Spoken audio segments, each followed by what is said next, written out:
Colombia se ha convertido en un referente en justicia constitucional, no solo para la región, sino para el mundo. Así nos lo presenta el doctor Andrés Belandia. Inicialmente, cuando se habla de justicia constitucional, pareciera ser algo muy etéreo, y en realidad a veces pareciera ser así. Por ello, tal vez lo que podemos decir es que cuando hablamos de justicia constitucional es hablar de una nueva ideología, en el mejor de los sentidos, en el buen sentido de la palabra, porque la expresión justicia constitucional agrupa una serie de elementos que nos permiten, pues, por supuesto, tener una eficacia de la Constitución. ¿Cuáles podríamos identificar como esos elementos esenciales de la justicia constitucional? Lo primero, una constitución con fuerza normativa, es decir, una constitución con una aplicación inmediata, una constitución que se puede materializar directamente, es decir, una constitución que no necesariamente requiere del Estado legislador para su reglamentación. Pues hablar de eso nos lleva a otros elementos. Por ejemplo, que cuando vamos a aplicar esa constitución directamente, se nos va a generar un problema que nos lleva a hablar de la teoría del derecho.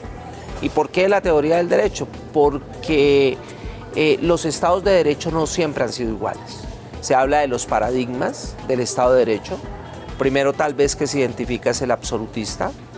Luego podemos hablar de un Estado legislativo donde la esencia era la ley, donde para dar seguridad jurídica lo que un juez debería aplicar era única y exclusivamente la ley, casi que la Constitución quedaba solamente como una disposición de tipo político que los jueces no podían aplicar, sino era el legislador el destinatario para reglamentarla, y ahí sí la podían aplicar los jueces. Y luego aparece, después de la Segunda Guerra Mundial, el denominado paradigma constitucional, así lo define Luigi Ferrajoli. Otros autores como Susana Pozzolo o Mauro Barberi lo han definido como el neoconstitucionalismo. Otros autores, tal vez como Manuel Atienza, hablan del pospositivismo. Y nuestra propia Constitución habla del Estado Social de Derecho, es decir, varias denominaciones para un mismo paradigma.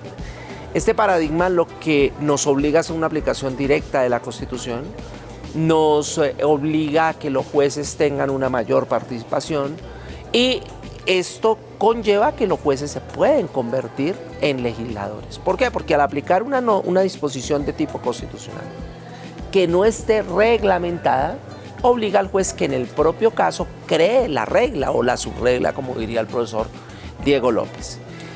Estos paradigmas pues también nos llevan a un nuevo tipo de hermenéutica constitucional. Algunos autores hablan de hermenéuticas más sofisticadas, y por ello se empieza a hablar de ponderación, de principio de razonabilidad, de principio pro persona, de principio de proporcionalidad, etcétera, etcétera, ¿no?